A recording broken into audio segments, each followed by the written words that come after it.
Hey everyone! Welcome back to Smart English Podcast, the podcast where real conversations help you speak real English. I'm James. And I'm Emma. We're so happy you're here. Emma, can I ask you something? Of course. But why do you suddenly sound so serious? Because this isn't just any question. It's one of those questions that can make people stop, think for a moment, smile, or even panic a little. Heh. Now you've got me curious. Go on. Where do you see yourself 5 years from now? Yes, wow. That's a big question. Can I have maybe 5 years to come up with the answer? Fair enough. And that's exactly why I asked. Whenever someone asks about the future, most people don't answer right away. They pause, they think, because the future is exciting, but it's also full of unknowns. Exactly. Some people dream of traveling the world. Some want to start their own business.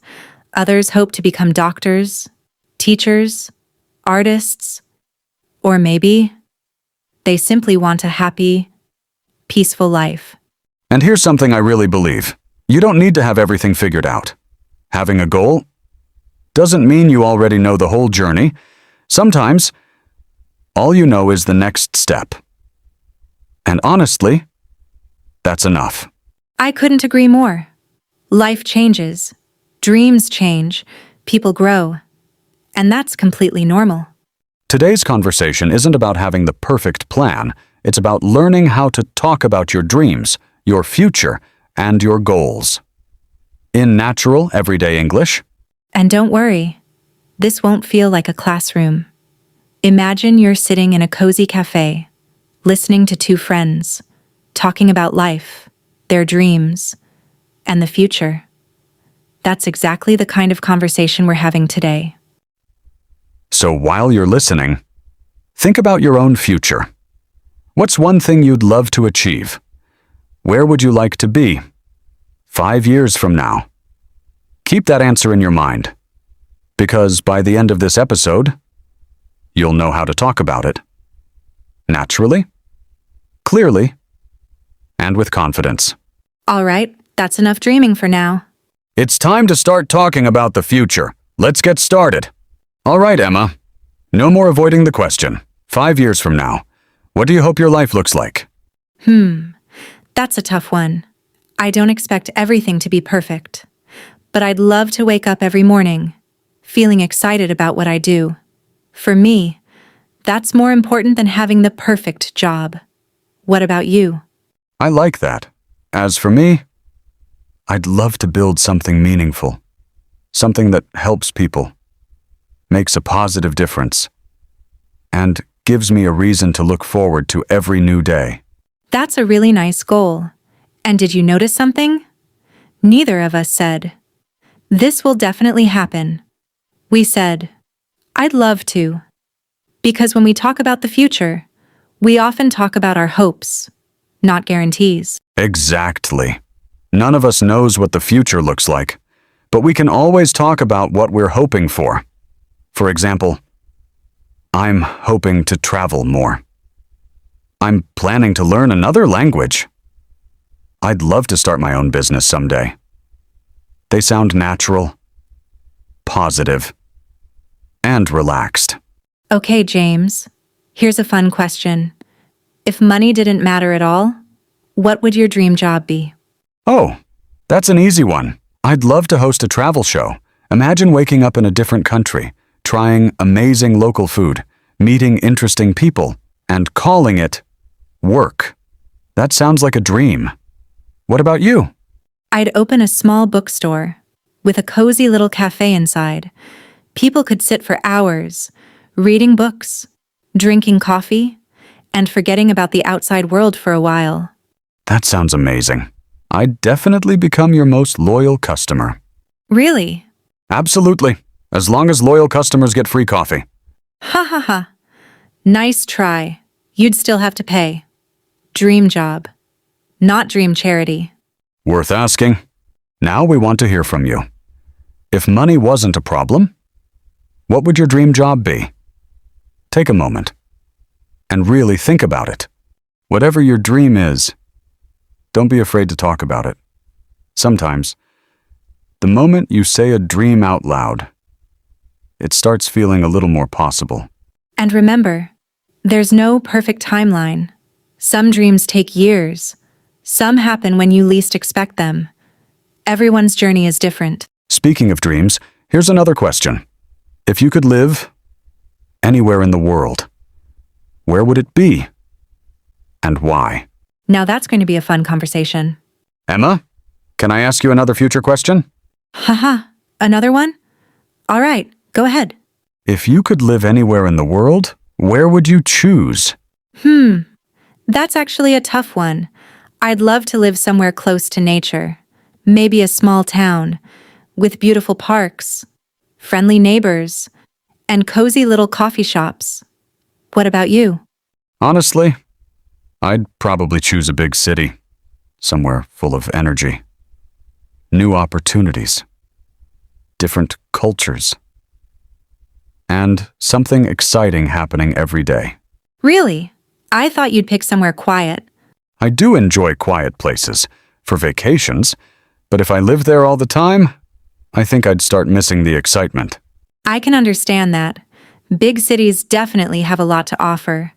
But for me, a peaceful life sounds much happier. Fair enough. I guess we're looking for different things, and that's completely okay. Besides where you'd like to live, what's one thing you really hope to achieve in the future? I'd love to keep learning. Not just English. Everything. New skills, new ideas, new experiences. I honestly believe learning should never stop. What about you? I'd like to become someone people can depend on, someone who inspires others. Not because I'm perfect, but because I never give up and never stop trying to grow. I really like that. Sometimes, the biggest goals have nothing to do with money. They're about becoming a better person and making a positive difference. Exactly. Success means something different to everyone. For some people, it's building a great career. For others, it's finding happiness, staying healthy, or simply spending more time with the people they love. Now it's your turn. If you could wake up tomorrow, anywhere in the world, where would it be? And why? Don't just tell us the country. Tell us the story behind your choice. Maybe it's the culture. Maybe it's the weather. Maybe it's the people. Or maybe someone special lives there. Every dream has a reason, and every big journey starts with one simple conversation. Speaking of dreams, our next discussion might be our biggest one yet. We're about to answer a question almost everyone asks themselves at some point. Should you follow your passion or choose a stable career? Something tells me we're not going to agree on this one. Haha, I can't wait to hear your answer. All right, Emma. Here's a question people have been debating for years. If you had to choose, would you follow your passion or play it safe with a stable career? Wow, you're really asking the big questions today. Can I choose both? Nice try. But for this conversation, you have to pick one. All right, then I'd choose following my passion. Because when you genuinely enjoy what you do, work doesn't just feel like work. You wake up with a reason to be excited, and that makes a huge difference. What about you? Honestly, I don't think passion and stability have to be enemies. Sometimes, life comes with responsibilities. Bills to pay, people to support, dreams that take time. So I think it's perfectly okay to build a stable life first, while working toward your passion, one step at a time. You know what? I hadn't thought about it like that. That's actually a really balanced way of looking at it. Thanks. And that's a great expression to remember. I hadn't thought about it that way. It's a polite way to say, your idea gave me a new perspective. Exactly. You don't always have to change your opinion. Sometimes, you just understand the other person's point of view a little better, and that's what good conversations are all about. Imagine your friend says, "I want to quit my job and travel the world." What would you say? I'd probably say, that sounds amazing, but have you made a plan?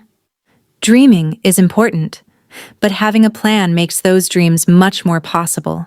I like that. You're supporting their dream without ignoring reality. Now imagine someone tells you, your dream is impossible. What would you say? I'd probably smile and say, maybe, but I'd rather try and fail than spend my whole life wondering, what if? I love that, because sometimes the biggest obstacle isn't failing.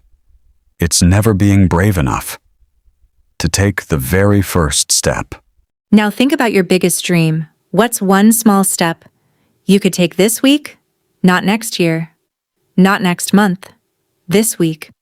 Maybe it's reading one chapter of a book, learning 10 new English words, applying for a new opportunity, starting a personal project, or simply believing in yourself. A little more than you did yesterday. Never underestimate small steps. They might not seem exciting today, but over time, they can completely change your future. Exactly. Every big achievement starts with one small decision. And now, it's time for our final conversation. We'll bring everything together, share a few more natural expressions, and leave you with one final question that might change the way you think about your future. Emma, before we wrap up today's episode, I have one final question for you. Haha! Another one? All right. I'm ready this time. Imagine it's 5 years from today. You wake up, open your eyes, and somehow, everything you've been working toward has finally become reality. What's the very first thing you do? Honestly, I don't think I'd reach for my phone. I'd probably just sit there for a moment, take a deep breath, smile, and quietly say, we actually did it. Because sometimes we're so focused on chasing the next dream that we forget to appreciate how far we've already come. What about you? I'd probably call the people who believed in me, the ones who supported me, encouraged me, and never stopped believing, even when I doubted myself. Because the truth is, no one achieves a big dream completely alone. Behind almost every success, there's someone who simply said, keep going. And that can make all the difference. I love that. And here's something I've realized. The future doesn't change overnight. It changes. One decision, one habit, and one small step at a time. Exactly. People often look at successful people and think they were just lucky. But more often than not, they were simply consistent. They kept showing up, even when progress was slow, even when nobody was watching. James, do you think it's ever too late to follow a dream? Not at all. Everyone has their own journey. Some people reach their goals at 20, others at 40 or 60. Life isn't a competition. There's no finish line you're supposed to cross before everyone else. The only person you need to be better than is the person you were yesterday. I couldn't agree more. Comparing yourself to other people usually steals your confidence, but comparing yourself to yesterday's version of you, that's where real growth begins. Before we go, let's remember a few natural expressions from today's conversation. I'd love to travel the world someday. I'm hoping to start my own business. I'm planning to learn another language. My goal is to become more confident in English. One day I'd like to write a book. These expressions are simple, natural, and exactly the kind of English you'll hear in real conversations. Before you go, here's your challenge. Complete this sentence. 5 years from now, I'd love to. Write your answer in the comments. No dream is too big, and no dream is too small. And if you don't have the answer yet, that's perfectly okay. Sometimes, the first step isn't chasing the dream. It's discovering what your dream really is. Thank you so much for spending part of your day with us. We hope today's conversation not only helped you speak more natural English, but also inspired you to think about the future you're creating. One small step at a time. We'll be back soon with another real conversation, another fun topic, and more natural English. Right here on Smart English Podcast. Keep learning, keep speaking, keep dreaming, and never stop believing in what's possible. We'll see you in the next episode. Goodbye, everyone.